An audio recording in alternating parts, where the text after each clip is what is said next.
광고입니다. 오늘 광고는 우리 사쏘기님들의 대표 분식 중독 언니네 떡볶이입니다. 제가 힘드실까봐 광고 그만하시라고 늘 말씀드리는데 또 광고하셨습니다. 뭐 어쩔 수 없이 또 해야 되겠습니다. 저는 이 담백한 수제 치즈 스틱을 엄청 좋아합니다. 그래서 이거를 집에서 시원한 맥주하고 함께 먹으면서 정말 맛있다는 생각을 많이 했는데요. 우리 딸하고 아내 같은 경우는 쫄면하고 옛날 맛 떡볶이를 훨씬 더 좋아하더라고요. 물론 저는 매운 거를 못 먹는 그런 한계가 있기는 합니다만은 중독 언니네 수제 치즈 스틱 이건 제가 적극 권장하는 맛이고요. 옛날 맛 떡볶이 그리고 쫄면 그리고 이것도 하나 제가 좋아하는 거 있습니다. 수제 오란다. 치아가 튼튼하지 않은 분도 충분히 드실 수 있는 수제 오란다입니다. 많이 사랑해 주시고요. 그렇게 참고하시면 되겠습니다. 예, 오늘은 우리 영건영 교수님 모시고 해연살 네. 해외 연쇄살인마 벌써 제 20화입니다. 네, 그렇게 됐네요. 네, 20화. 오늘은 내가 이렇게 보니까 이제 캐나다로 갔네. 네. 캐나다로 갔는데 얘입니까? 예. 젊었을 때는 멀쩡한데 이제 나이 먹어가지고 이제 조금 그러네. 예, 장기 소용돼갖고 그렇죠. 장기 수용자. 예. 예, 사진 보니까 그런 것 같습니다. 이것도 우와 이거 만만치 않네. 예. 11명씩이나 죽였어. 얘는 자료가 얘도 없어요. 한번 가보시죠 이거. 네. 예. 오늘은 캐나다 연쇄살인마고요. 클리포드 로버트 올슨 주니어. 이름도 많네. 예. 이름 좀 길어요. 그럼 우리 뭘로 불러요? 올슨, 클리포드? 올슨, 예, 주니어. 예, 올슨 성이 그냥 올슨이. 주니어는 빼버리고. 예, 올슨. 예. 그 2년 동안 11명의 소녀를 납치해서 성폭행하고 머리에다 못을 박아 죽였어요. 진짜 나쁜 놈이에요. 아이 뭐야 또. 예, 법률 수법이 정말 너무 잔인하네. 예, 근데 이제 이게 그 캐나다에서 발생했잖아요. 근데 네. 교수님 아시겠지만 요즘엔 좀 캐나다가 치안이 엉망이 돼갖고 난리인데, 캐나다. 예, 요즘에 아주 시끄럽더라고요. 캐나다가. 캐나다는 지리적 프로파일링은 캐나다에서 시작했다고 예. 해도 과언이 아닌 좀 근데 이제 발달돼 있는 나라인데. 캐나다가 큰 사건은 많이 없었거든요. 미국에 비해서는. 근데 최근에는 아시겠지만 그 경제적으로 좀 안 좋고 또 이주민들이 많다 보니까 맞아요. 요즘 치안이 안 좋아졌대요. 이민을 근데 많이 받잖아요. 예. 근데 이 당시만 하더라도 캐나다 치안이 좀 괜찮았거든요. 근데 이게 경찰이 수사를 진짜 너무 엉망으로 해가지고 욕은 욕대로 먹고 그다음에 이제 법무부 장관도 교체됐어요? 이 사건 때문에 거의 목이 왔다 갔다 했어요. 그런 사건입니다. 그래서 정말 설명드리려고 하고요. 처음에는 좀 쉽게 조사를 들어갔는데 성장 과정 찾는 게 좀 어려웠다가 탐사 보도한 기자분이 이게 철두철미하게 조사하신 자료가 있더라고요. 그래서 다행이네. 그 기반으로 좀 보강을 했습니다. 약칭으로는 이제 브리티시 컬럼비아에서 주로 밴쿠버에서 사고를 많이 쳤거든요. 그쪽에 영국계, 프랑스계 다 다르잖아요. 예, 근데 브리티시 콜롬비아주에서만 이제 마구잡이로 해가지고 야수 이렇게 불립니다. 1980년대 초반에 9살에서 18살 사이. 근데 여기는 이제 5살짜리 아이도 나와요. 그래가지고 아동하고 아동기를 막 지난 청소년들만 그러니까. 예, 이렇게 마구잡이로 죽였고요. 그다음에 여기서 중요한 거는 교수님 아시겠지만 연쇄살인범은 주로 이제 여성만 공격하던가 남성만 공격하던가 이런 게 있는데 얘는 그런 건 아니에요? 없어요. 양성이에요 다? 네, 양성입니다. 닥치는 대로? 예, 닥친 대로 했고요. 그래서 그 아동 성애를 기반으로 한 연쇄살인의 전형으로 그 캐나다 범죄학계에서 보고 있고요. 그 뒤에 좀 설명드리겠지만 플리바기닝 문제가 하나 있고요. 그다음에 신고가 아이들이 실종됐으니까 부모는 신고했을 거 아니에요. 그렇죠. 근데 그거 관련해서 경찰들이 너무 이제 대충 해버려가지고 우리나라나 거기나. 아이고. 잡을 수 있었는데도 불구하고 못 잡은 상황이 몇 번 있었거든요. 그게 비판이 좀 나옵니다. 성장 과정부터 설명드릴게요. 1940년생이에요. 40년. 예, 40년 1월 1일 날 출생을 했고 브리티시 컬럼비아주 밴쿠버 있잖아요. 밴쿠버. 그런데 그 시에 그 세인트 폴스 병원에서 오후 10시 10분경에 태어났는데 이 당시에는 1월 1일 날 태어나는 아이들한테 선물 주는 게 있대요. 우리나라도 그렇잖아요. 그런가요? 그래가지고 얘는 태어날 땐 축복받고 태어났어요. 예. 그래갖고 뭐 그때 뭐 별의별 선물 다 받았다고 나오고요. 근데 그 당시에 이제 아버지가 얘가 주니어잖아요. 그러니까 아버지 이름은 똑같을 거 아니에요. 클리포드도 1세겠죠. 그래서 클리포드 로버트 올슨 1세, 얘는 2세고요. 아버지가 당시에 그 캐나다 연방군의 부사관이었답니다. 군인이었구나. 네, 직업 군인이었고요. 근데 이제 아버지는 조사를 해보니까 캐나다군이 아시겠지만 2차 세계대전 때 엄청 나갔어요. 많이 유럽으로 나갔거든요. 나갔어요. 나갔는데 아버지는 이제 여기 캐나다에서만 있었나 봐요. 참전용사는 아니네. 네, 그래서 참전 기록까지는 없는데 직업 군인인 건 확인이 됩니다.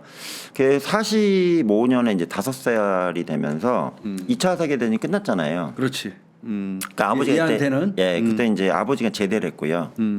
제대하면서 이제 캐나다의 엘버타주의 에드먼턴이라고 하실 겁니다. 일로 이제 이사를 갑니다. 이사했고. 아버지 이제 제대를 했는데 별 기술이 없다 보니까 기록상으로는 이제 그 마차 있잖아요.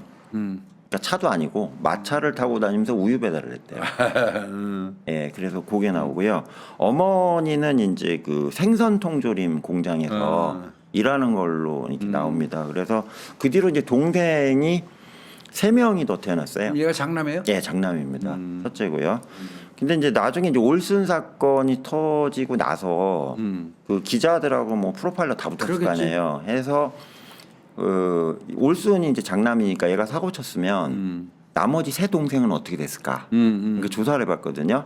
해봤는데 셋 다, 그러니까 남동생 2명에다가 이제 여동생 1명 있는데 이 3명은요 경범죄 전과도 없대요.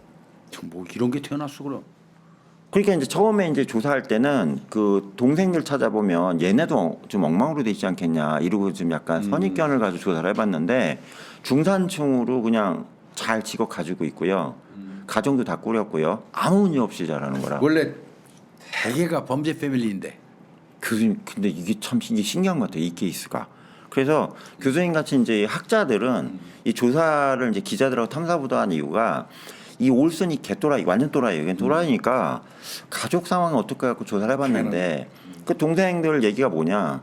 그 형 또는 오빠가 되게 정신머리 나간 거지. 엄마 아빠는 아주 멀쩡하다. 평범하고 우리 학대한 적도 없고. 그러니까 부모님 되게 아주 극단으로 정상적인 그 가정이에요. 참나 이렇게 돼 이상한 있습니다. 놈이 하나 더 태어났. 네, 네. 그래서 이제 그러고 나서 이제 초등학교 입학했을 거 아니에요. 그래서 초등학교 이제 브리치포트 초등학교에 입학을 해서 이제 학교를 다니기 시작을 했는데 얘가 이제 10살 때 그러니까 초등학교 한 4학년쯤 되면서 이제 개판을 치기 시작을 한 겁니다. 이제 어려서부터 싹시 그렇구만. 예, 그래서 첫째는 뭐냐면 아까 말씀드린 그 동생들도 거의 연년생으로 태어났기 때문에 학교를 같이 갔을 거 아니에요. 근데 남동생들하고 여동생 하나는 학교 한 번도 안 빠지고 학교 열심히 개근상 딸 정도로 열심히 다녔는데 얘만 학교 중간에 새는 거라. 근데 사실은 어렸을 때 비행성을 체크하는 척도 중에 1번이 결석이에요. 아, 결석으로 보나요, 교수님? 결석으로 봅니다. 결석을 많이 하는 애들이 네. 사고 칠 확률이 압도적으로 높아요. 그 얘가 그랬나 봐요. 그래갖고 결석을 밥 먹듯이 하고요. 그래갖고 그냥 담임 선생님이 동생들 보면 네 형 좀 학교 좀 나오라고 그래라. 이 정도였대요. 그 형 맞냐? 걔 동생 맞냐? 이러겠다. 예, 예. 그래갖고 그게 좀 에러였는데 이제 학교 안 간 상황에서 이제 일이 이제 골 때리게 벌어진 거예요, 이게. 뭐냐면 뭔 짓을 첫째는 이제 그 경절도를 많이 했는데 그 동네 돌아다니면서 우유 있잖아요. 우유하고 신문을 훔쳐가는 거를 상습적으로 딱 했던. 좋지. 그래서 우유 막 따서 먹고. 그 먹다가 걸려도 또 봐주고. 예, 예, 예. 그게 많았고요. 그 다음에 이제 얘가 그 소형 동물들 있잖아요. 아이고 시작되는구나 또. 네. 그래갖고 소형 동물인데 특히 이제 토끼를 잔혹하게 죽였다는 진술이 나옵니다. 그래갖고 토끼를 이제 뭐 칼로 막 찌른다던가 그러네. 눈을 뽑는다던가 이런 식으로 잔혹하게 했고요. 그 다음에 이제 올슨이 사는 동네에서 그 주인 없는 개나 고양이가 자꾸 사라진대요. 참. 근데 캐나다가 아시겠지만 교수님 동물보호가 좀 센 데거든요. 그러면? 그래갖고 주인이 없는 개나 고양이도 캣맘, 도그맘이 있나 봐요. 그래갖고 이제 우리나라도 그래요. 예, 근데 애들이 막 뿅뿅 사라지니까 얘네 다 어디 갔냐 했는데 이놈이 처리하는 거야. 다 올슨이 다 죽인 거예요. 야. 그러니까 이제 교수님 항상 말씀하시는 이제 예, 연살인마. 징후네. 예, 그 맥도날드 트라이어드라고 네, 그러잖아요. 맞아요. 그래서 세 가지. 맥도날드 트라이어드 증후군이 다 나옵니다. 근데 잘 모르시는 분의 설명을 좀 드리면 J.M. 맥도날드라는 그 정신과 의사가 폭력 범죄자나 살인범들, 강간범만 조사해 가지고 이 사람들의 성장 과정을 연구한 논문을 발표했거든요. 맞아요. 근데 거기에 이제 세 가지 증후군이 나왔기 때문에 이걸 트라이어드라고 하거든요. 그래서 그게 이제 야뇨증, 방화 증상, 동물학대. 계속 아시잖아요. 그래서 요게 딱 들어막는 케이스입니다. 맞네. 그래서 맥도날드 트라이어드가 이제 적용이 되고요. 그리고 이제 1955년으로 넘어갔는데 이제 만 15세 됐겠죠. 중학교 갔네. 예, 이때 캠비 중학교를 지역에 다니고 있었는데 여기서 하도 애를 두들패가지고 아, 학질이구나 이거. 예, 키는 작은데 이 덩치가 좋대요. 그래갖고 애들 자꾸 때리고 여자들 괴롭히니까 학교에서 이제 징계위원회 회부가 된 겁니다. 문제하고 문제야. 예, 그래갖고 유급을 시켜버립니다.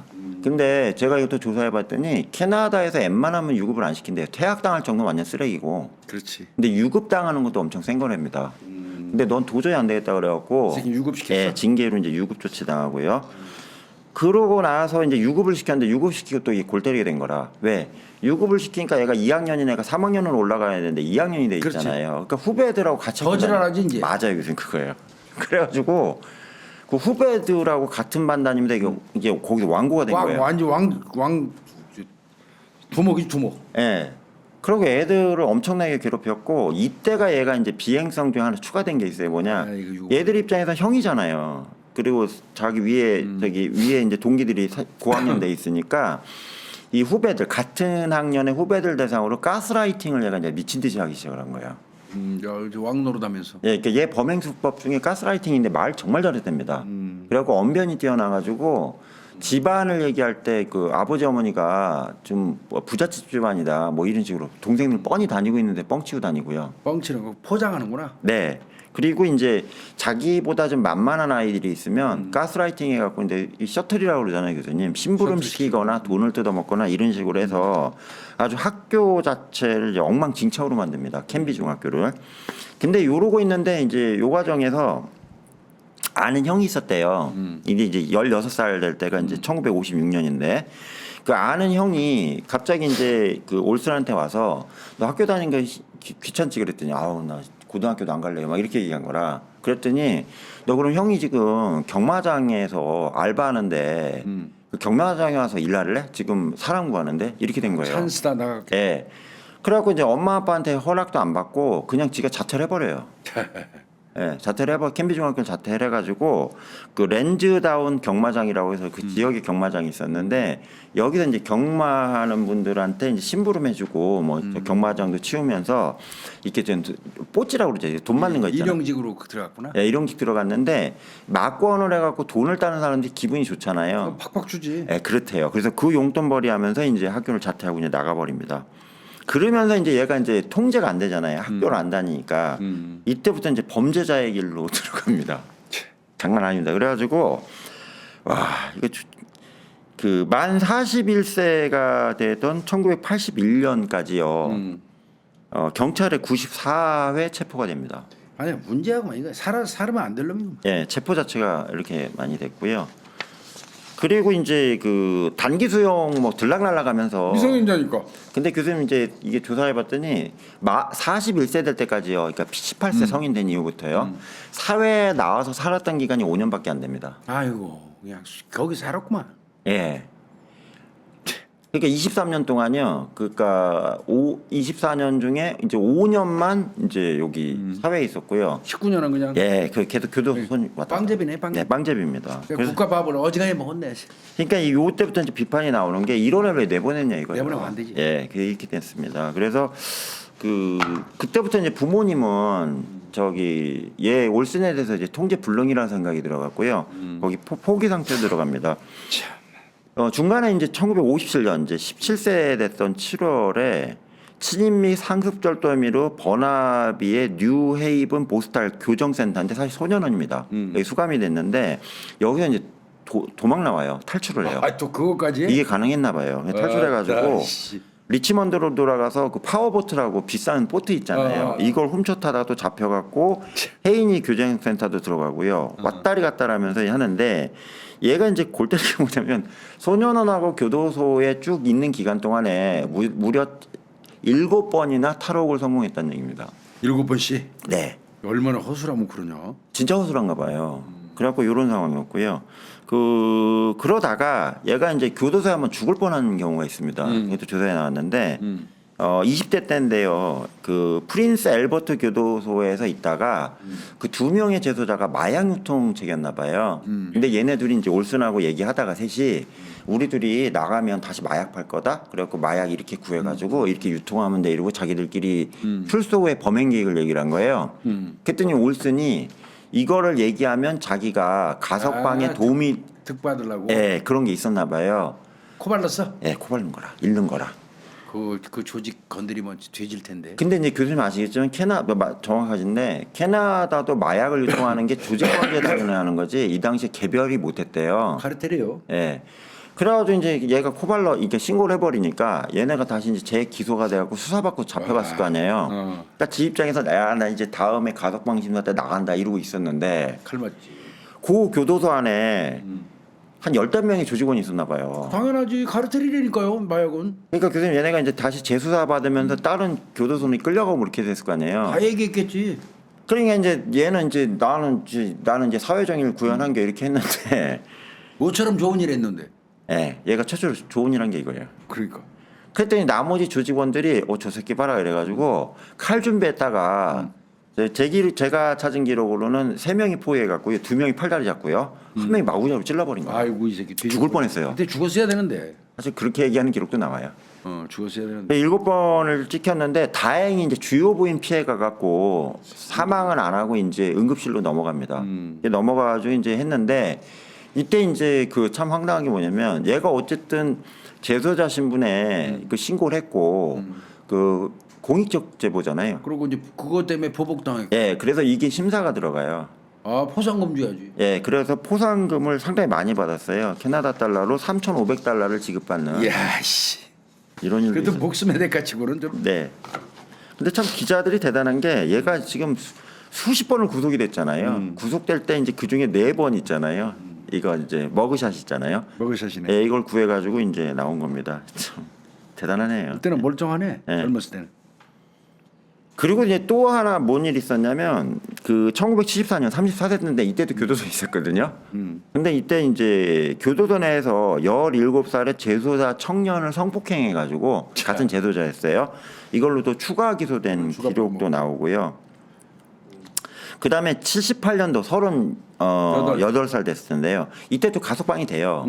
근데 나오자마자 이틀 만인가 7살 소녀를 또 성폭행을 해가지고 또 구속되고. 경찰에 또 다시 구속되고요. 아주 개판이란 개판. 약이 없다 이거. 예. 그리고 이제 이때가 이제 미성년 대상으로 성폭행 최초였던 것 같아요. 그래서 이걸 보고서는 그 교정 당국에서 넌 도저히 일반 교도소는 안 되겠다 너. 이건 좀 센 것 같아. 중교도소로. 예, 그래서 중교도소로 넘어갑니다. 너무 이감 조치됐고요. 거기서 얘가 이제 골 때린 게 뭐냐면 나중에 할 거예요, 교수님. 게리 프랜시스 마르크라고 해서요. 이게 또 캐나다에서 아주 유명한 저기 범죄자예요. 그 새끼를 만나서 거기서 얘를 만나서 친구가 된 거라. 스승이 됐네. 예. 아이고. 그래서 또 똥을 뭉쳐놓으면 안 돼. 네, 이래서 이게 탐사보도관 쪽에서 나온 얘기는 뭐냐면 얘가 왜 갑자기 아동성의 성폭행 연쇄가 됐을까 이걸 조사를 했는데 조사하는 과정에서 게리 프랜시스 마르크라는 캐나다 아주 유명한 성범죄자를 아동 성범죄자를 만나가지고 여기서 이제 얘가 오염되지 않느냐 이렇게 본다는 얘기입니다. 그러니까 똥끼리 뭉쳐놓으면 안 된다니까. 네. 그리고서 이제 1980년에 이제 출소를 하는데 이때부터가 이제 연쇄살인의 시즌으로 들어가 버린 겁니다. 예. 근데 이제 출소하자마자 조안 헤일이라는 여성을 한 그 퍼브 이제 술집에서 만나요. 만나는데 조안 헤일도 상당히 미인입니다. 미인인데 이 여성을 만나고 얘가 올슨이 접근을 해요. 접근해가지고 너 뭐하냐 그랬더니 나 그냥 직업도 없고 지금 뭐 남편하고 지금 이혼 소송 끝나가지고 정신 좀 머리 없는 상태인데 뭐 이런 얘기를 하다 보니까 둘이 거기서 이제 얘기를 해요. 하면서 이 올슨이 사실은 이렇게 거짓말을 하고 다녔는데 그래서 뭘 사칭했을 것 같아요, 올슨이? 몰라. 얘가 경찰을 사칭했어요. 지가 제일 잘하는 거잖아. 전공이잖아. 예. 직접 경찰에서 전공이 아니라 계속 빵을 드나들다 보면 사법계의 전문가가 되잖아. 그러니까 저 올슨이 중간에 이제 나왔다고 속됐다가 나갔다고 속됐다 계속 됐잖아요. 근데 피해자를 만나서 경찰에 수사한 기록이 뭐가 나오냐면 너 처음에 올슨을 뭔 줄 알았니 신분을. 아 경찰이야? 그랬더니 경찰 중에서 RCMP예요. 오. 그러니까 이제 캐나다 FBI죠. 와, 저- 로얄 커나디안 마운티드 폴리스 그러잖아요. 맞아. 거기는 저 왕 예, RCMP라고 그러는데, 왕립. 예, 그러니까 그 기마 경찰대라고 하지만 이게 연방 경찰이잖아요. 그래서 RCMP라고 얘기를 하고 다니니까 그 미국에서도 FBI 먹히잖아. 캐나다도 RCMP 장난 아니에요. 진짜 에이스들만 거 들어가거든요. 그러니까 왕립자 들어가는 거는요. 예. 왕이 존재하는 나라. 그렇죠, 예. 뭐 로얄이라는 왕이 예, 왕립 고등학교, 예. 왕립 경찰학교. 예, 제가 가 있던 데도 호주 왕립 경찰학교거든요. 예. 이게 그 로얄 들어가면 그건 최고의 권위예요. 그러니까 연방이죠. 쉽게 예. 연방 경찰로 봐야죠. 그래서 RCMP라고 수사관이라고 얘기를 하니까 처음 그랬다가 나중에 뽀록 나죠 이제. 다 예. 버럭 나겠지. 예. 그래서 어쨌든 이렇게 해가지고 황당한 건 뭐냐면 조아네일 만나고 3일 만에 만나고요. 술집에 한잔 하고 3일 있다 조아네일 집에 들어가서 동거하면서 가정을 꾸려요. 아따 씨. 그러니까 이걸 진짜 잘한대 말을. 이렇게 됐고요. 그리고서 이제 첫 번째 살인이 바로 발생하는데 1980년 12월 25일 날이요. 크리스마스네. 살인이 벌어진 날은 아니고요. 사체가 발견된 날입니다. 아. 예, 그래서 크리스마스 때 피해자가 발생하는데 첫 번째 피해자인데 12살이었던 크리스틴 앤 웰러라는 소녀가 목이 졸린 상태에서 목에는 이제 그 벨트 있잖아요. 그 벨트로 목이 졸린 상태고요. 그 흉기로 잔혹하게 찔린 사체 상태로 발견이 됩니다. 밴쿠버시 리치먼드의 프레이저강 인근에 리버로드 목적의 쓰레기장 있잖아요. 참 발견돼도 들어야죠. 쓰레기장 있잖아요. 쓰레기 그 쌓여있는데 바로 뒤편에서 발견돼요. 어린애를 열. 예, 예. 근데 이제 나중에 조사를 해보니까 얘가 살해당한 거는 1980년 11월 17일입니다. 아이고 오래됐네. 네, 그러니까 한 달 넘은 뒤에 발견된 거예요. 이제 썩은 내가 나도 이게 확인이 안 된 거라고. 그 쓰레기장 뒤에 있다 보니까 이 사체 썩은 애도 발견이 안 된 거죠. 그래서 원래는 이 친구가 이제 그 웰러가 그 초등학교 다녔을 거 아니에요. 학교 후에 그 동네에 있는 그 저희 때 보면 교수님 왜 그 백화점은 아닌데요. 쇼핑몰 같은 거 있잖아요. 그런 거 꽤 있죠. 저희 때 무슨 센터 이런 거 있었거든요. 그래요. 그래서 거기서 친구들 만나갖고 거기서 이제 뭐 속된 말로 이제 떡볶이 같은 걸 좀 먹고 친구들 놀다가 이제 좀 저녁 되니까 이제 늦어졌잖아요. 그래서 친구들 나 집에 빨리 가야 되는데 자전거 좀 빌려주라 그래갖고 그 자전거 타고 온 친구의 자전거를 빌려 타고요 집을 가고 있었어요. 그러니까 11월 17일 날이요. 가고 있었는데 가다가 중간에서 이제 재수없게 이제 올슨을 만난 거라. 아이고. 근데 이 엄마 아빠가 어디 살고 있었냐면 모텔에 살고 있었대요. 아이고 못 사는 사람이구나. 예, 그러니까 교수님 그 모텔에서 월세하는 데가 달방. 그렇게 많다며요 미국에. 달방. 예, 그래서 달방에 살고 있는 일용직 그 부부하고 살고 있었는데 아이고. 아이는 나쁜 애는 아니었대요. 아주 착한 애래요. 근데 얘가 이제 자전거 타고 가다가 올슨이 접근해가지고 납치를 해가지고 이렇게 살해한 겁니다. 나쁜 놈새. 근데 이제 이 아이가 집에 이제 그날 실종됐잖아요. 11월 17일 날 80년도에. 실종이 됐는데 엄마 아빠가 신고를 일주일 있다예요. 왜 그랬지? 그러니까 엄마 아빠 입장에서는 이제 자기들도 이제 일하느라고 집에도 안 들어오고 왔다리 갔다 하다 보니까 애가 이제 엄마 아빠가 없으면 무서우니까 친구 집에 가서 자고 막 그랬나 봐요. 초등학교 다니고 있으니까. 그래서 엄마 아빠 입장에서는 얘가 가끔 그러니까 친구 집에서 좀 있다 오겠지 하고 일주일 기다린 거라. 아 그래도 연락이나 해봐야지. 근데 기다리고 했는데 이제 친구들 연락처도 모르고 하니까 일주일 있다 이제 그 경찰서에 신고한 거예요. 아이고. 신고했는데 신고받은 경찰이 이때 웃긴 거예요. 이러면 이제 비상 걸어갖고 애를 수색하거나 이렇게 했어야 됐는데 교수님 그 다음 상황 뻔히 이제 예측이 되시잖아요. 아이고 뭐 옛날에 우리도 그랬잖아. 아예 가출한 것 같아요. 애가 기다려봐요, 기다려봐요. 맞아요, 그거예요. 그래갖고 했는데 나중에 이제 수사 과정에서 웰러를 어떻게 납치했나 봤더니 얘가 주로 이제 아이들한테 좀 약간 저소득층이냐면 어려운 애들로 보이면 접근해가지고 알바 아저씨 따라가서 알바하면 돈 줄 테니까 이렇게 유인해가지고 아르바이트로 유인했구나. 예, 이렇게 해서 살해한 걸로 확인이 됩니다. 근데 그 웰러 양이 발견될 당시에 폭행 진짜 심하게 나니까 얼굴이 팅팅 벗고요. 나쁜 놈. 그다음에 이제 그 가죽 벨트 있잖아요. 이걸로 목을 졸른 상태에서 아이, 죽일 놈. 복부와 가슴을 추정상으로 한 4, 50차례 찌른 걸로 보입니다. 아유, 나쁘다. 그래서 아예 잔혹하게 죽입니다. 그다음에 이제 또 다른 이제 피해자가 이제 또 나오는데 이게 누구냐면 살인의 피해자는 아니고요. 학대 피해자를 장기간 받은 사람이 하나 나타나요. 누굴까요? 지 만난 여자네. 네, 부인이에요. 조아네일? 맞아요. 그러니까 죽지는 않았는데 참나. 어마어마한 피해를 입어요. 그러겠다. 이런 놈 만난 게 뭐. 그래서 그 기록상이 거의 안 나오는데 조한 헤일에 대해서 좀 조사를 해봤거든요. 아까 말씀드렸다시피 이혼했 때문에. 예, 그 퍼브에서 만났다고 그랬잖아요. 이제 호프집 같은 데서. 그 올슨이 출소하자마자 그 밴쿠버의 캐리보 호텔이라고 조그만 호텔이 있는데 거기에 라우이드 빌리지 펍이라고요. 이때 핫플레이스였대요. 그러니까 퇴근한 사람들이 가서 막 바글바글 해갖고 이제 맥주 마시는 핫플레이스였는데 여길 갔더니 이제 혼자 와 있는 조한 헤이를 만난 겁니다. 이게 만나가지고 술 먹다가 이제 접근해서 이제 얘기를 하는데 말 잘하잖아요. 그랬더니 이제 조한 헤일이 자기 상황을 설명을 한 거라. 뭐라고 설명했냐? 내가 지금 이혼한 지 얼마 안 됐다. 근데 이혼한 이유가 뭐냐면 남편이 날 항상 두드려 패고 학대하고 이렇게 막 스토킹하고 어디 가냐 막 따지고 하니까 힘들어갖고 내가 지금 이혼을 한 상태다. 이러니까 이제 올슨 입장에서는 아 그런 나쁜 놈이 있어서 이렇게 뭐라 그러죠? 이렇게 가스라이팅 잘했다고 그랬잖아요. 그래서 그 동기화되는 거 있죠. 아 난 너 입장을 이해해. 이러면 안 되지. 이러면서 했는데 이때 이제 그 조한 헤일이 맛이 간 거예요. 너무 말을 따뜻하게 해주니까 아 이 남자 괜찮네 이렇게 생각을 한 거라. 그래갖고 그날 이제 잔 걸로 확인이 됩니다. 바로 잡고 그 다음에 이제 3일 후에 우리 집에 들어와 했는데 이것도 왜 들어갔냐면 남편이 조한 헤일 집에 쳐들어와서요 문 열어 다 죽일게 이러고 막 난리 친 거라. 전 남편이. 예. 그러니까 이제 남자가 하나 와 있으면 방어가 되잖아요. 또 덩치도 있으니까. 그래갖고 집에 와라 그래갖고 3일 만에 동거에 들어간 거예요. 근데 이때부터 골 때린 게 뭐냐면 이때 이제 두드려 맞고 학대받은 것 때문에 위자료를 좀 세게 받았어요. 43,000달러 그때 큰 돈입니다. 그래서 이걸 위자료를 했는데 이 위자료를 있잖아요. 지 돈 마냥 다 탕진하고요. 아유. 돈 다 써버리고 그리고 맨날 두드려 패고요. 더하네 이제. 예, 성적 학대하고요. 뭐 이렇게 하고 그냥 엉망진창. 뭐 피하니까 뭐 만난 격이네. 근데 이제 이게 조한 헤일한테 나중에 좀 경찰이 물어봤어요. 당신 왜 안 헤어졌어 그 상황인데 그랬는데 자자마자 임신을 한 것 같아요. 에이. 예, 그러니까 아기가 있으니까 꾹꾹 참은 거지. 그래서 81년 4월에요. 동거인 상태에서 그 3세가 태어나요. 올슨 3세.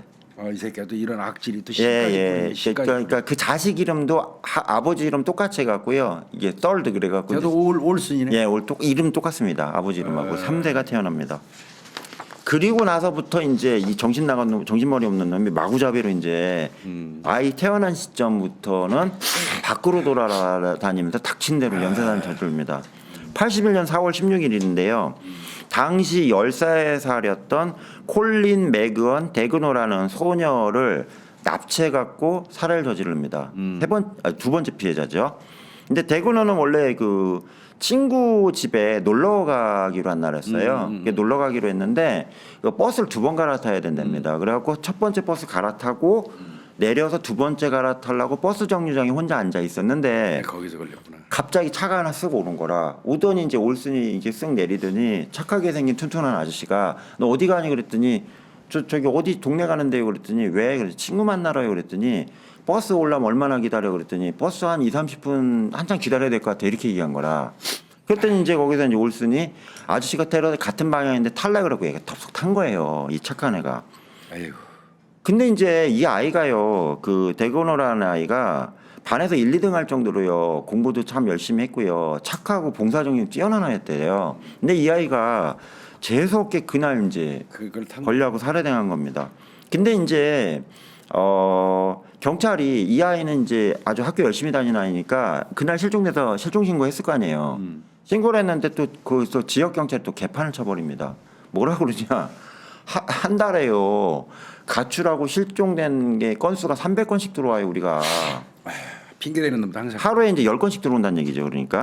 그러니까 이 아이 일일이 다 어떻게 해? 예, 그렇지. 우리가 이거 뭐 어떻게 해요? 집 올 때까지 기다려봐 이렇게 얘기한 거라. 그래갖고 이게 또 이제 넘어가 버립니다. 안타깝게도 이 데그노 이 소녀의 그 사체는 81년 9월 17일 날 발견됩니다. 그러니까 4월 16일 날 그러면 몇 실종된데 5개월? 5개월 있다 발견돼요. 그래서 밴쿠버 외곽숲 근처에서 두개골하고 골격, 그러니까 다 사체가 이제 썩어가지고 뼈만 발견된 상태가 됩니다. 이게 이제 두 번째 피해자고요. 세 번째는 4월 16일에서 딱 6일 지난 아니죠. 한참 4월 22일이네요. 22일 6일 지나서 6일. 예, 4월 22일이네요. 남자아이입니다. 이 새끼가 6일 간격으로 했네. 예, 그래서 16살이었던 다린 토드 존 수르드라고 해서요. 소년인데요. 얘가 올슨 또 잘못 만나고 납치돼서 또 강간살해당해요. 근데 존 수르드는요. 이 동네 아이가 아니에요. 그럼 밴쿠버가 아니에요. 다른 지역에 사는 아이였는데 동생 둘하고요. 엄마 아빠하고 밴쿠버가 이제 큰 도시잖아요. 그러니까 농촌 지역에 살고 있었는데 얘가 이제 고3이었거든요. 졸업반이라서 여행을 온 거예요. 참나. 학교에다 여행한다고 휴가 결석계 내고서는 동생들 그다음 존스하고 아버지 어머니하고 여행을 온 거라. 근데 여행 온 지 이틀 차였대요 이때. 아이고 어떡하냐. 근데 이제 얘가 다 큰 아이니까 엄마 아빠 나 저기 동네 좀 구경하고 올게 그래갖고 떨어져 가지고요. 얘가 이제 이 올 수 있는 동네 온 거라. 하필이면. 네, 그래가지고 얘가 이제 쇼핑센터 같은 거 구경하고 하다가 거기서 이제 만나가지고 이제 납치돼가지고 히치하이킹 된 거죠. 또 타고 가고 또 살해당한 거죠.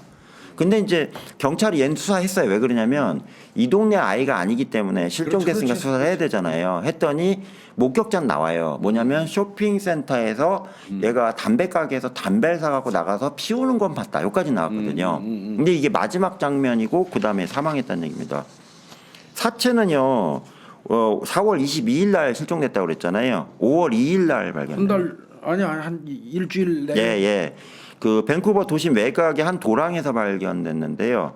망치로 머리를 으깨버려 가지고 머리가 뭉개진 상태로 발견이 됩니다. 당시 이제 출동한 경찰이 기가 막힌 거라 왜 봤는데 얼굴이 으깨져 갖고 얼굴을 몰라볼 정도로 망치로 때려버린 거예요. 정말. 그런 상황이 됐고요. 특히 이제 이때 경찰이 착안을 했어야 되는 게 앞에 지금 아이가 2명이 실종됐잖아요. 신고는 됐고요. 됐는데 이 사건하고 이건 남자아이니까 그렇지. 고3 졸업반이다 보니까 연계에 아예 생각도 못했고 생각을 안 했다 대상을. 예. 아주 어린애는 아니니까. 예, 강도당한 거 아니냐 이렇게 봤다는 얘기입니다. 교수님 이게 그 아이들 있잖아요. 야. 순서가 왼쪽부터 1, 2, 3, 4, 5, 6, 7, 8, 9, 10, 11 순서대로 제가 사진 배열된 거고요. 어린애들. 아유. 예. 그래서 요게 피해 사진입니다. 아. 그리고 이제 81년 5월 14일이네요. 5월 14일 날 5살짜리 여자아이 납치를 시도했는데 다행히 이 아이가 비명을 지른 거예요. 5살짜리. 예. 그래서 내가 납치를 시도했더니 얘가 비명을 질러 갖고 경찰도 출동하고 막 이래 갖고 이제 아이 자체는 이제 살아나고요. 이때 이제 실패한 범행이 하나 있습니다. 요 다음 사진은 뭐냐면 앞에 사진은 순서대로 배열한 건데 해상도가 너무 낮아 가지고 이건 순서는 틀린 겁니다. 나중에 감독님이 정리해 주셨으면 좋겠는데 요거 이제 고해상도 사진입니다. 좀 낫네. 네. 훨씬 나. 예. 그리고 이제 1981년 5월 15일인데요. 연쇄살인을 계속 진행하는 과정에서 이제 부인하고 결혼식까지 올려요. 좋아하니라고? 예. 아이 태어나고 그러니까 방법이 없잖아. 그래서 5월 15일 날 얘가 또 웃기는 게 교회는 또 열심히 다녔어. 주일날. 그래갖고 피플스 풀 가스펠 교회라고 해서요. 완전 순복음주의 완전히 그 정통파 교회래요. 그러니까 이 교회에서 목사님 주례로 정식 결혼식을 올리고요. 참나. 근데 웃기는 건 뭐냐면 결혼식 올리고 나서 더 많이 팼대요. 이제부터 내 거 됐다고. 이게 진술에 나옵니다. 그리고 81년 5월 19일 날인데요. 당시 16살인 샌드라 린 울프 슈타이너라는 소녀를 또 납치해갔고요. 성폭행하고 잔인하게 또 살해합니다. 이때 이제 4번째 살인이 진행이 됩니다. 역시 얼굴이 으깨진 상태로 발견됩니다. 그러다가 이제 얘가 경찰에 한번 건거가 돼요. 예, 이때 이제 끝장냈어야 돼. 이랬으면 내 건에서 끝났거든. 예. 이게 이제 81년 5월 말로 나옵니다. 지역 경찰이 음주운전 및 16살 여성 청소년에 대한 불법 약물 투여 혐의로 체포를 합니다. 이 새끼 또 그런 짓도 했나? 얘가 이제 여기서 이제 범행 수법이 나오는 거예요. 그러니까 첫 번째 교수님 이제 보셔서 아시겠죠. 얘가 사람한테 접근해서 일단 히치하이킹을 합니다. 히치하이킹을 피해자를 한 다음에 아동인 경우에는 미리 준비한 음료수 있잖아요. 약을 탄 미리 준비한 음료수를 먹이고요. 그다음에 15세 이상쯤 되는 청소년들 대상으로는 얘가 히치하이킹 할 정도면 술 먹겠다 싶어가지고 맥주나 이런 거 있잖아요. 시원한 걸 약탄 걸 준비했다가 이걸 먹입니다. 참 나쁜 새끼. 근데 81년 5월 말에 역시 납치해갖고 한 소녀 16세 여성 소녀를 납치해서 공격을 하려고 했는데 얘가 약을 먹는데 이제 약발이 안 받은 거야. 그럴 운이 수도 좋아서. 그러니까 얘가 나 어지러운데 어떡하지? 나 차에서 뛰쳐내려 가지고요. 경찰에 신고한 거라. 그리고 경찰을 갖고 체포를 했는데 여기서 체포해갖고 수사했으면 끝났어요. 그러니까 왜 내보냈어? 근데 이제 아이도 이게 보니까 가출한 애가 그러니까 야씨 저 가출한 애하고 이 동네 주민하고 얘기 앞뒤가 맞나 싶어가지고 올슨 입장에서는 이제 정상적인 가정이 있고 이렇게 하니까 그냥 대충 하고 그래서 그냥- 결혼했을 거야, 예, 새끼. 예 맞아요. 그래서 이제 풀어준 거예요, 교수님. 이때 석방이 됩니다. 근데 풀려나고 나서 이제 올슨이 무슨 생각을 했냐? 내가 좀 얘를 죽이려고 약탕 술까지 먹여갖고 친구들 와서 경찰에 갔는데 그냥 풀어줘. 경찰이 이게 별거 아니라고 생각을 하네. 내가 지금 애들 죽인 것도 벌써 튀어나오기 시작을 했는데 쟤는 기사는 볼 거 아니에요. 근데 느긋해졌구나. 이게 확실성을 가진 거예요. 그래서. 아 이제 별볼 없구만 아니고. 나 저질러도 안 잡혀. 이런 식의 그 영어로 있잖아. I'm invincible 있잖아요. 난 안 잡혀. 이걸 느낀 거예요. 그리고 이때부터 이제 교수님 진짜 끝장으로 갑니다. 1981년 6월 21일이에요. 이제 한 달쯤 지나서 당시 14살이었던 아다 코트라는 소녀를 납치해 갔고요. 성폭행해서 살해를 했고요. 이게 5번째 피해자입니다. 그리고 81년 7월 2일로 넘어갑니다. 그러니까 한 3일쯤 지났네요. 9살의 소년이었던 사이먼 파팅턴이라는 남자애를 또 납치해 갔고요. 목 졸라 살해합니다. 이게 6번째 피해자고요. 그다음에 5일 지납니다. 얘 며칠 안 걸려. 그러니까 이때부터 그러니까 경찰을 풀려나고서 막 갔다니까요. 교수님. 얼마 안 걸려 이제. 네, 그래서 81년 7월 7일인데요. 앞에보다 5일 지났었죠. 16살짜리 소녀를 성폭행을 했는데요. 이 여성을 이제 이때는 망치를 안 들고 갔대요. 못하고. 그래갖고 준비가 안 돼갖고 그냥 목말 졸라서 죽이고 이제 자기 이탈을 해. 그런데 깨놨구나. 근데 얘가 기절을 했지 죽진 않은 거라. 그래갖고 요거 하나 실패해서 살아난 게 있었고요. 이러고서 이틀이 또 지납니다. 81년 7월 9일 날이에요. 완전히 미친놈이고. 당시 15살이었던 소녀인 주디 코즈마라는 아이를 또 납치해 갔고요. 강간살해합니다. 이게 7번째예요. 근데 이 참 주디라는 아이가 안타깝지만 얘가 잡히는데 결정적 기여를 합니다. 왜? 주디 코즈마라는 아이가 되게 착한 아이인데 친구들하고 관계가 좋았대요. 근데 교수님 옛날에 중학교, 고등학교, 초등학교 고학년이실 때 수첩 들고 다니셨죠? 조그만 수첩 다 두고 나서 수첩에다 뭐 적어놨어요? 전화번호. 근데 친구들 전화번호하고 주소 적어. 저도 그랬거든. 친한 애들. 근데 주디 코 사채업자로 일찍 그 시작한 애들은 지가 빌려준 돈 이자 받을. 그거 적어놓은 애도 있었어요. 적어놓은 옛날 100원짜리 수첩 아시잖아요. 아니 수첩. 나 초등학교 때 예. 이미 그때부터 돈 빌려주고 사채 놀이 하던 애 있었어. 저 이자 받는 애 있었어요. 저도. 영화 가려고 그러는데 돈 없으면 걔한테 이자 주고 또 빌렸었어. 예, 국민학교 때 있었어요. 저도. 시부책에 탁 써. 아니. 그러더니 걔 대법 하더라고. 교수님 그때 이런 애도 있었어요. 체육복 빌려주고 뭐 100원 받고. 아유 뭐 짜랍다니까. 예, 준비물 빌려주고 돈 받는 애도 그런 애들 있었어요. 있었어. 숙제 대신에 돈 받는 애. 예. 이 소녀 주디 코즈마라는 15살짜리 아이는요. 친구 관계가 좋아가지고요. 수첩에다 빼곡하게 자기 일기도 쓰고요. 뒤편에 보면 주소록 나오잖아요. 수첩에. 친구들 주소 적어. 네, 거기다 연락처 주소록 전화번호. 전화번호를 다 적어놓은 거예요. 이게 주디를 죽이고 나서 주디 코즈마를 죽이고 나서 올슨이 이게 유류품을 봤더니 수첩이 있는 거라.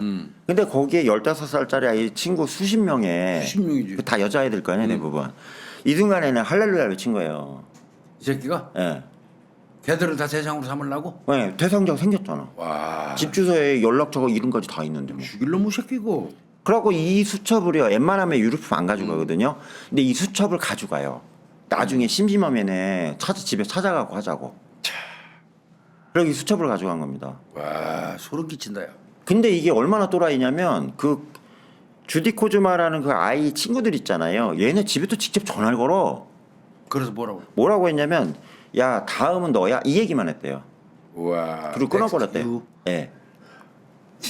이게 얘가 이제 실제로 했을 수도 하려고 해도 했다고 본다는 얘기입니다. 예, 그렇게 했고요. 대담한 거죠. 코즈마의 시신은 안타깝게도 이제 한 6일 정도 지났네요. 81년 7월 25일 날이요. 브리티시 컬럼비아주 프레이저 밸리에 있는 위버 호수라고 있습니다. 호수에서. 예, 호수가에서 아주 잔혹하게 발견됩니다. 에휴. 그래서 코즈마가 이제 7월 9일 날 변사당했잖아요. 그리고 나서 이제 교수님 6일 또 지나서 또 살인을 저지릅니다. 81년 7월 15일 날이요. 지금 7번째 그 피해 여섯 번째 피해자까지 나왔잖아요. 7번째 피해자네요. 그죠? 예, 7번째가 나오다 보니까 이제는 심각해졌구나. 경찰 난리가 난 거라. 그래갖고 아까 그 캐나다 연방 경찰 있잖아요. 연방 경찰이 야 이거 브리티시 콜럼비아 주경찰, 밴쿠버 시 경찰, 그리고 사체가 발견된 근처에 납치 사건이 있는 10개 경찰서 다 집합해 이래가지고요. 해야지. 대대적으로 회의를 합니다. 예. 그래갖고 수사회의를 개최했는데 이 당시 이제 황당한 게 뭐냐면 그 연방 경찰하고요. 밴쿠버 시 경찰하고 주 경찰은 얘에 대해서 그렇게 그 큰 저기 용의점을 못 느꼈대요. 근데 그 시골에 있는 경찰들 있잖아요. 일부 수사관들이 회의 과정에서 그럴 때요. 저기 올슨이라고 있는데요. 얘가 좀 이상하거든요. 이러고 회의 때 얘기가 나왔대요. 나왔는데 거기서 얘기 뭐냐? 아 이건 자범이야. 이게 왜 진짜 경찰한테 80번 이상 잡혀간 놈이면 이건 자범이지 연쇄살인 아니거든. 그러니까 당신들 생각하는 거는 그렇게 생각하는데 그렇지 않을 거야. 이러고서 묵살되는 상황이 발생합니다. 그리고 이제 81년 7월 23일로 넘어가는데 당시 15살인 레이먼드 킹 주니어라는 소년이 있었어요. 얘가 또 성폭행 당해갖고 또 살해당해서 이게 발견이 됐고요. 8번째 피해자입니다. 이 아이는 이제 희한하게도 돌로 머리를 받쳐놨대요. 받쳐놓고 베개처럼? 예, 반듯하게 이제 언덕길 위에다 올려놓은 상태로 발견되고요. 그다음에 2일이 지납니다. 81년 7월 25일인데요. 외국인이 하나 살해당해요. 외국인이 독일 사람이에요. 독일 사람. 예. 그럼 캐나다 놀러 왔다가 다. 맞아요, 교수님 정확해요. 그래서 시구른 아른트라는 18세 성인 여성이에요, 유일한데 이 여성이 독일인이에요. 독일인데 캐나다를 혼자 관광을 온 거라 치안이 안전하니까. 아이고. 관광을 왔는데 그 돌아다니는 과정에서 이제 이게 배낭 메고 왔다 갔다 했을 거 아니에요. 이게 올슨이 태워다 준다고 또 탄 거라 차에. 아이고. 타가지고 이제 망치로 머리 다 으깨져 갖고 사체로 발견됩니다. 이게 9번째 피해자입니다. 그리고 이틀 또 지납니다, 교수님. 야, 이 새끼 무지하게 빨라 죽이가. 이게 미친 거예요. 그래서 81년 7월 27일인데요. 15살의 소녀인 테리린 카슨이라는 여아이를 납치해갖고 똑같은 방식으로 살해했고요. 이게 10번째 피해자입니다. 2, 3일 간격으로 가 이제 막. 그리고 이제 3일 또 지나요, 교수님. 그러니까 2, 3일 간격이야. 마지막 살인입니다. 이게 81년 7월 30일입니다. 이때 17살의 소녀인 루이스 샤트랑이라고요. 프랑스계 같아요. 캐나다인 중에. 샤트랑. 예, 샤트랑인데 얘를 또 납치해가지고 강간살해합니다. 역시 망치로 때려 죽이고 아이. 머리에다 못을 몇 개 박아놨대요. 아이. 이루고 살해한 상대인데 요때 좀 이 얘기 틀린 게 뭐냐면 사체를 묻어요. 이제 확실하게 매장을 묻었어요. 해. 예, 매장을 해. 얘 이제 들어온 거야. 이렇게 자꾸 널브러놨다가는 큰일 나겠다 싶어가지고 얘 묻고서 이제 도망갑니다. 이게 이제 11번째 살인이죠. 근데 이제 그러고 나서요, 교수님 이제 81년 8월인데 아까 아다코트라고 5번째 피해자 있었잖아요. 이 아이 두개골하고 상터뼈가 또 발견이 돼갖고요. 이게 사체가 발견된 상황이 됩니다. 그럼 이제 얘를 잡아야 될 거 아니에요, 지금 11번째까지 이 정도 저질러. 되면 이거 빨리 잡아야지. 아유. 그래갖고 아까 말씀드렸다시피 다시 말씀드리면 캐나다 연방 경찰, 그다음에 그 브리티시 컬럼비아 주경찰, 밴쿠버 시 경찰 해갖고 막 비사에 걸려갖고 난리가 났는데. 이게 이제 언론에서요. 도대체 너네 경찰은 뭐 하는 거냐 그러고요. 그래, 그렇게 되지. 이렇게 두드러 패기 시작을 하는 거예요. 거기다가 이 밴쿠버 일대에서는 어떤 패턴이 갑자기 바뀌었냐면 치안이 이때까지는 괜찮아갖고 아이들이 밤에도 돌아다니고 뭔지 아시겠죠? 감작. 친구 집에도 갔다 오고 마음대로 돌아다녔는데 이제 애들 외출도 잘 안 하겠다. 그러니까 저 해만 지면 애들이 나가. 전멸. 어디 가면 이제 부모 동행. 상권이 완전히 박살이 났대요. 그러네.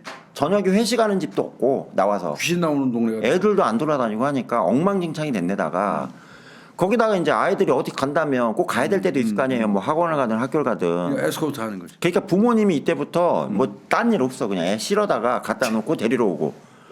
이런 식으로 하는 게 난리를 치기 시작을 한 이 겁니다. 새끼가 대상 선택하기 어려워졌네. 네. 근데 이때요. 계속 말씀드린 올슨에 대해서 일부 경찰들이 의심은 갖지만 이게 좀 쉽지가 않았다는 얘기입니다. 그래 거기다가 이제 이 경찰들 입장에서 이거 안 잡으면 큰일 나겠잖아요. 그래서 다시 말해서 연방 경찰, 주경찰, 시경찰 근처 인근의 10개 경찰 정해서 확인해 봤더니 수사팀만 100개 이상을 구성합니다. 개별로. 그래갖고 100개 이상의 경찰 형사만요 500명 이상이 투입돼서 이거 범인 잡으려고 혈안이 돼갖고 막 돌아다닙니다. 근데 문제는 용의선상에 나오는 거 하나도 없고 큰일이네. 유족들은 난리치고 언론에서 욕하고 심지어는요 그 지명을 해서 공격하는 경우가 있었대요. 언론에다가 뭐 예를 들어서 뭐 어디 경찰서 김복중 수사계장 이렇게 수사해도 되나 이런 거 있잖아요. 옛날 이게 됐나 봐 캐나다는. 타겟팅을 한 거예요. 그러니까 타겟팅으로 막 수사관을 막 미친 듯이 공격을 해야 되니까 경찰관들이 우울증에 빠져갖고요 정신과 치료받는 경찰들도 많았고요. 쪼임 당하니까. 심지어는 사직하는 경찰 형사들도 있었대요. 나 아이, 못하겠다. 정말 해야겠다고. 네, 이렇게 된 겁니다. 그래서 이제 주도 면밀한 수법 때문에 잡지를 못했는데 이게 나중에 잡히고 나서 안 거예요. 교수님 어떻게 했을까 얘가요? 지 안 드러나려고. 얘는 다 차를 썼거든. 바꾸지 뭐 자주. 남발을 바꾸거나 차를 바꾸거나. 그죠 교수님. 전 이거 처음 봤어요. 지금까지 한 거 중 교수님 보통 한 차만 계속 타고 다녔잖아요. 차를 바꾸거나. 얘가 아 차종은 바꿔요. 얘는요 완전히 바꾼 거예요. 차종 바꿔요. 네. 차종 안 바꾸면 안 돼요. 네, 그 얘는 렌터카 얘가요 장기 렌터로 계약한 것만 14대입니다. 아유 새끼 아주. 돈을 열심히 벌어가지고 일용직 하면서 예. 썼구만. 그래서 14대가 나와요. 그래갖고 핀토, 머스탱, 그다음에 린스, 혼다, 패널 트럭, 히스테이션, 뭐 에스코트, 오메가, 아카디언 등 해가지고 트럭, 용달, 그다음에 승합차, 그다음 미니카, 괜찮은 뭐 중형차 이래갖고요. 14대를 렌트를 해갖고 교대로 타고 다니면서 이직거리는 거예요, 얘가. 그러니까 대상이 안 들어가지 항상. 예. 그리고 또 하나 중요한 거는 목격자 진술이 좀 있긴 있었는데 수사하는 과정에서 차종이 다 틀려버리니까 그렇지. 경찰 입장에서 이거 아닌 것 같은데 이렇게 된 거예요. 그래갖고 이 지금 3개월 동안 이 미친 짓을 했잖아요. 이거 하면서 무려 14대 차를 교대로 타고 다니면서 이동거리만 항해했더니 2만 킬로를 돌아다닌 거예요. 그러니까 이게 안 되지.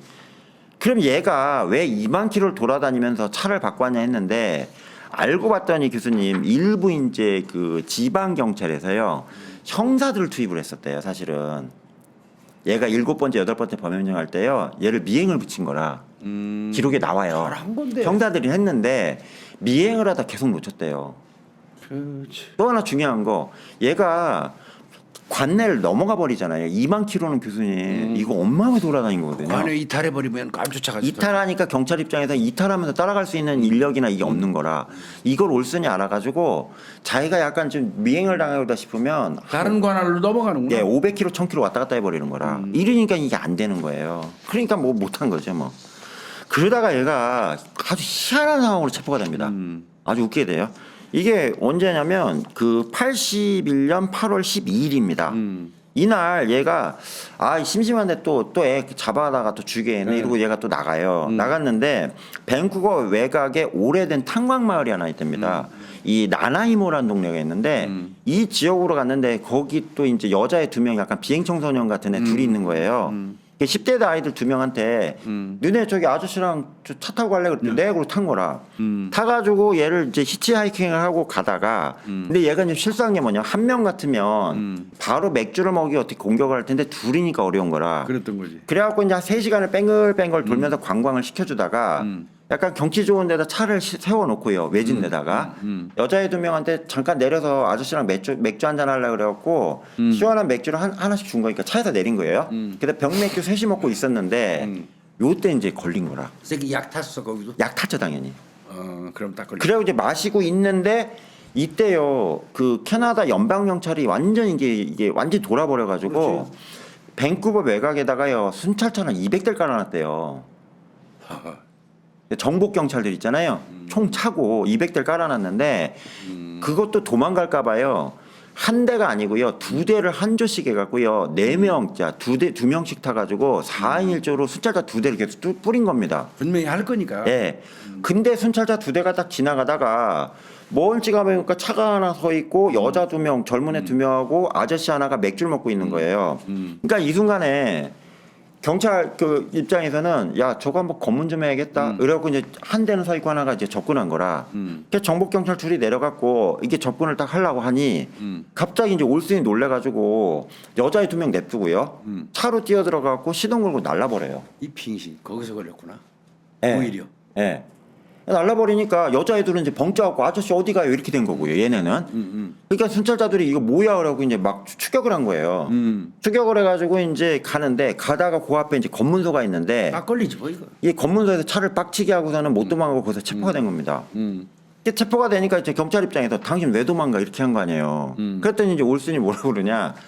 아니 제가요 사실은 여자애들하고 저하고 시드 마력 그래갖고 여기 관광을 하고 있었는데 잠깐 내려갖고 목마르고 그래서 맥주 먹다가 경찰들이 오니까 겁이 나서 도망갔어요 이렇게 얘기한 거라. 음주운전으로. 예. 그러니까 이 순간에 이제 경찰 입장에서는 어쨌든 당신 음주운전한 거 아니야 지금 맥주 먹고 운전했으니까.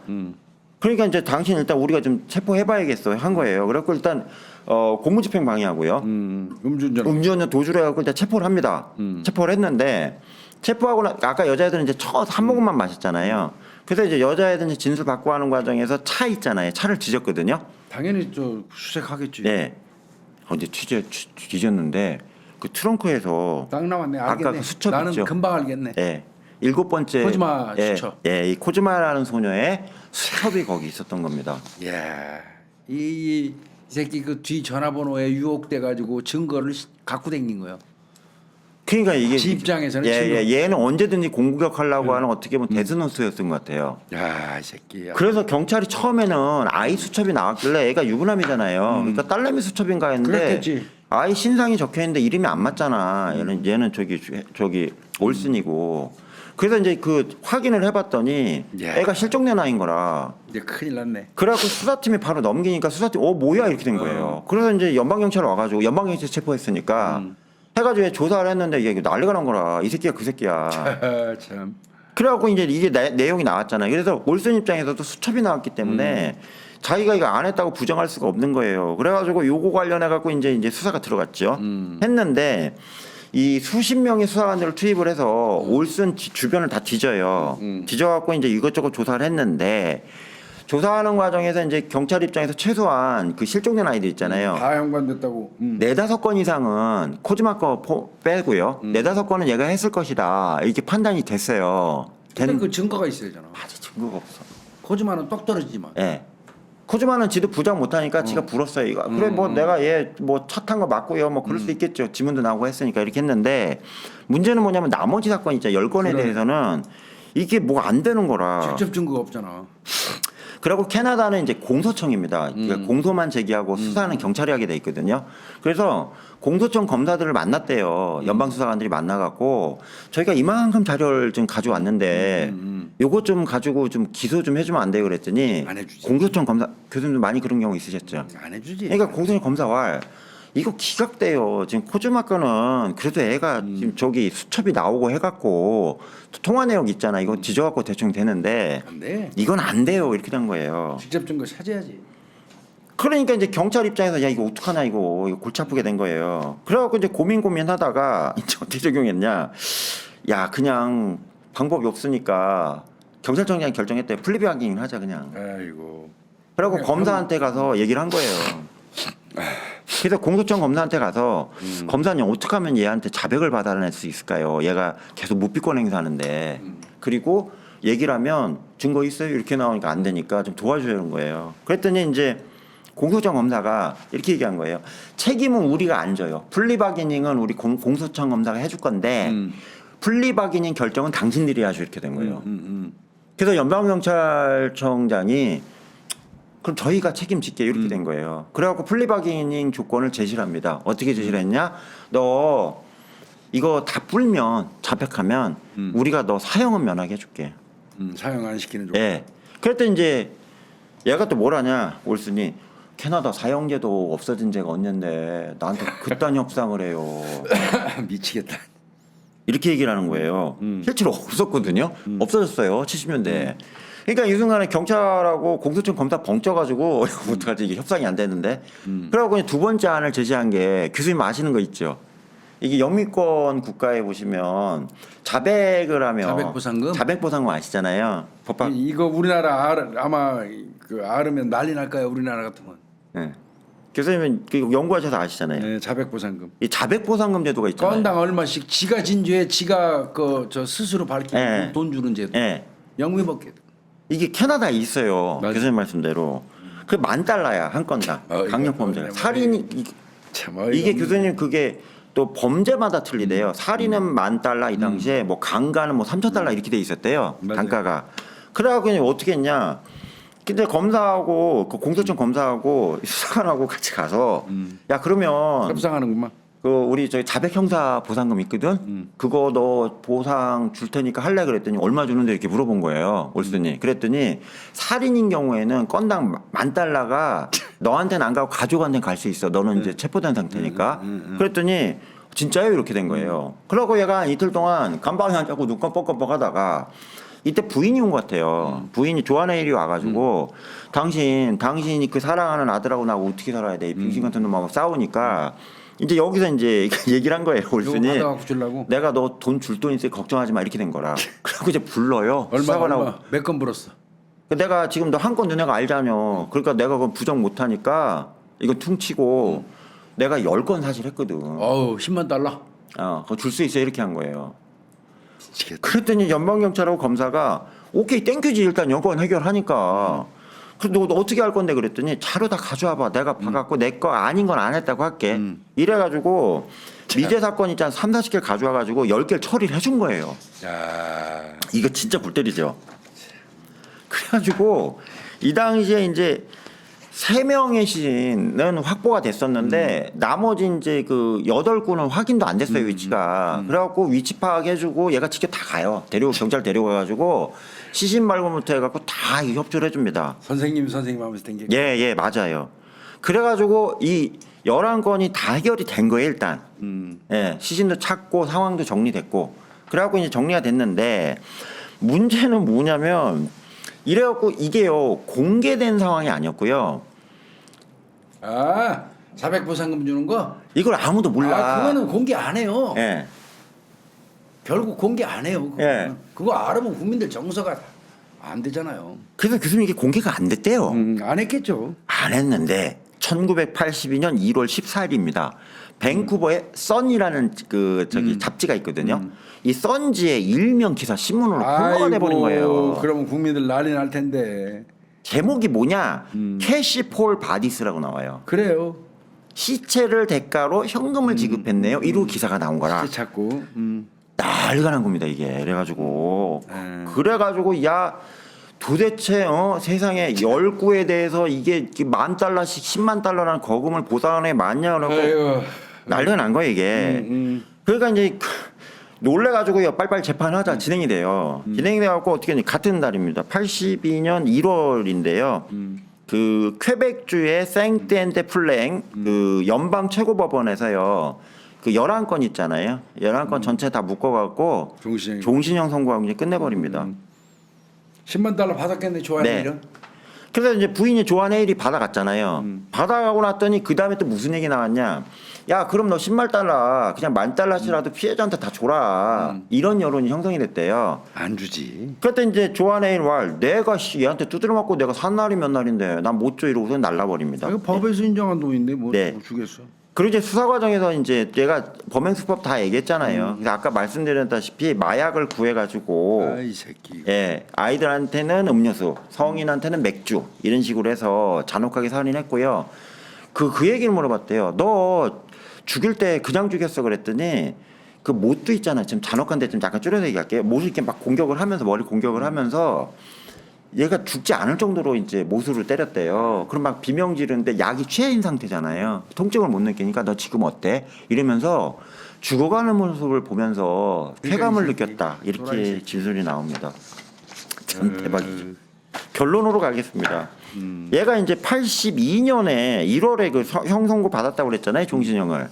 근데 중요한 건 뭐냐면 1976년에 캐나다가 인권보호 차원에서 이거 뭐라고 그래야 되지? 예, 사형을 이제 폐지를 해버렸어요. 폐지라니까 아까 말씀드렸다시피 올슨하고 81년도 하반기에 플리바깅 할 때는 해당 사항이 없었고요.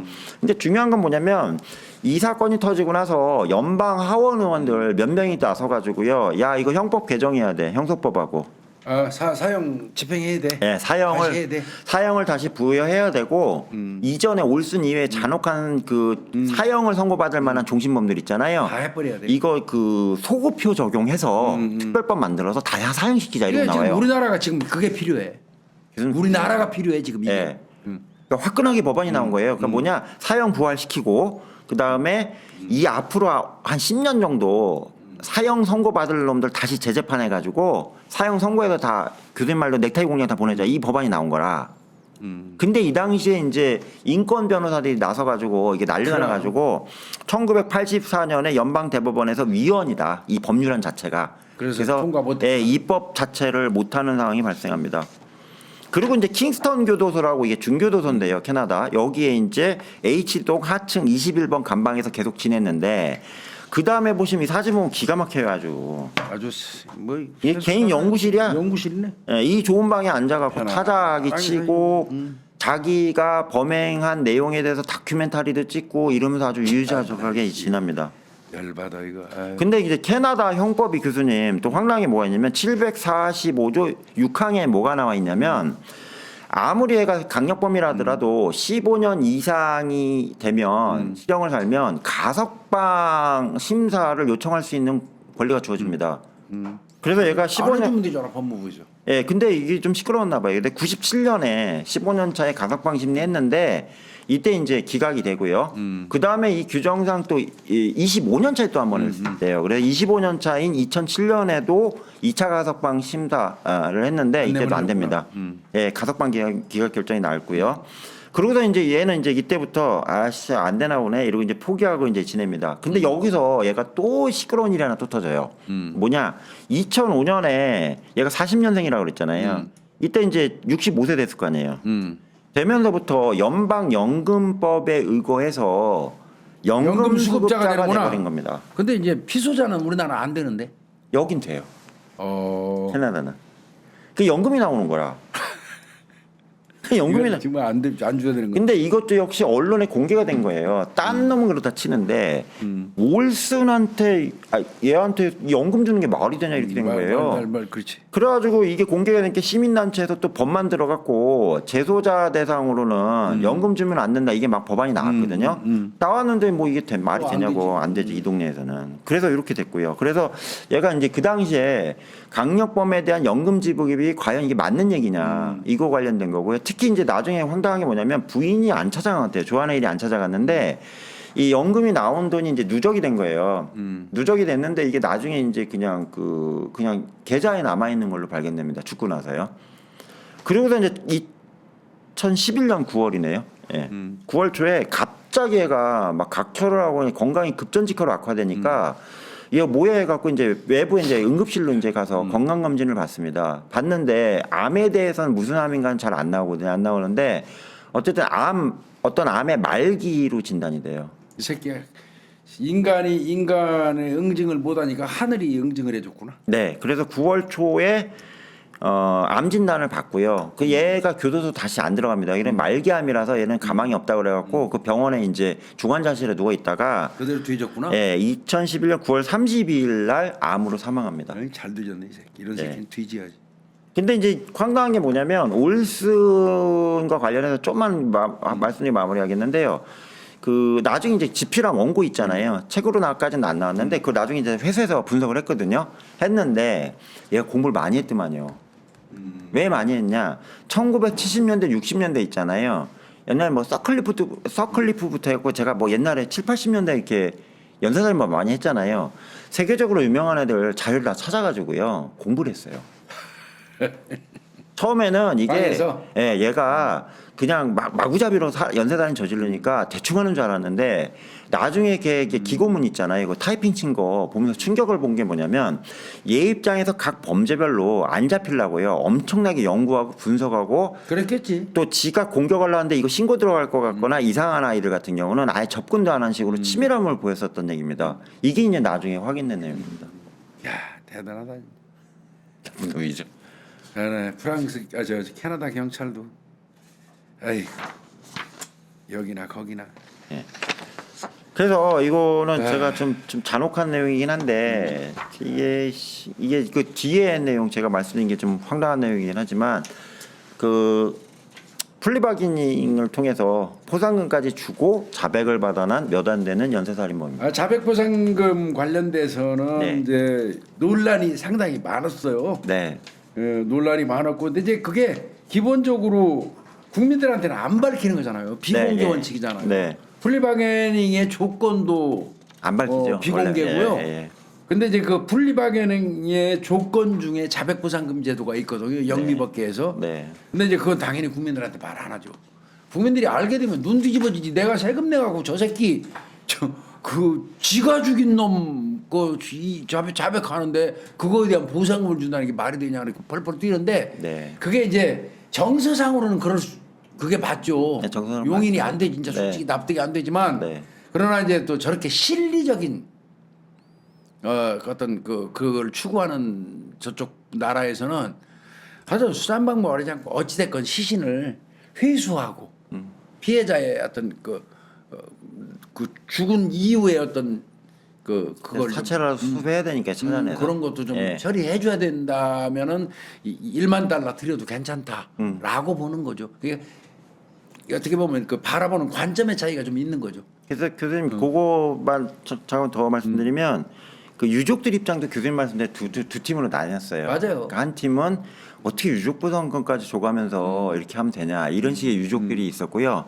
반대로 그거라도 국가에서 돈을 주고 얘기를 했기 때문에 시신이라도 수습한 거 아니냐 미제로 남을 수 있었는데 그거 논란 많았어요. 네, 그래서 이것도 결과적으로 유족들이 하나의 합의된 의견이 아니었고 맞아요. 교수 말씀하신 대로 양쪽으로 이 분열되는 상황이 발생했었습니다. 맞아요. 야 이거 캐나다도 이거 만만치 않네. 네. 예, 오늘은 우리 연관영 교수님이 클리포드 로버트 올슨 주니어라는 1980년대 캐나다에서 예. 11명의 어린이 내지는 청소년 네. 또 성인을 살해한 연쇄살인범 아주 잔인한 연쇄살인범에 나쁜 놈입니다. 대해서 아유 이거 찾아오나 고생했어요. 방대하네 아주. 네, 네. 열심히 수고했습니다. 했습니다. 감사합니다. 예.